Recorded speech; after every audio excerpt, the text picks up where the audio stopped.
அன்பார்ந்த முருக பக்தர்களுக்கு வணக்கம். நான் ஜெயம் கோபி.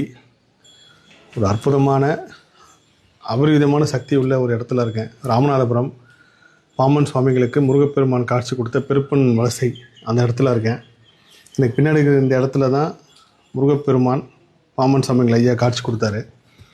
கலியுகத்தில் கடைசியாக முருகரை பார்த்தது முருகராகவே பார்த்தது பாம்பன் சுவாமிகள் தான். ஸோ பாம்பன் சுவாமிகளுக்கு அவ்வளோ பெரிய ஒரு கொடுப்பனை முருகர் கொடுத்தாரு. அதுவும் எப்படி கொடுத்தாருன்னா, இந்த பக்கம் அகத்தியர், அந்த பக்கம் அரையநாதர், இந்த 2 பேரோடு சேர்ந்து காட்சி கொடுத்தாரு. மற்ற எல்லாருக்குமே கலியுகத்தில் கனவிலும் நினைவிலும் அரூபமாகவும் சொரூபமும் வெவ்வேறு உருவத்தில் தான் வந்திருக்காரு.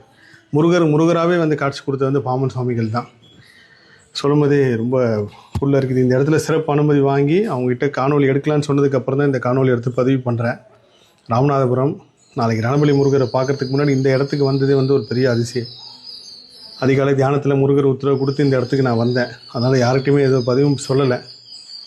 அபிஷேகம் ஆராதனை எல்லாமே நடந்துச்சு. இந்த இடத்துல இந்த காணொலியை பதிவு பண்ணி உலகம் ஃபுல்லாக இருக்கிற முருக பக்தர்கள் பார்க்க போகிறீங்க. எல்லா புகழும் முருகனுக்கே. நன்றி.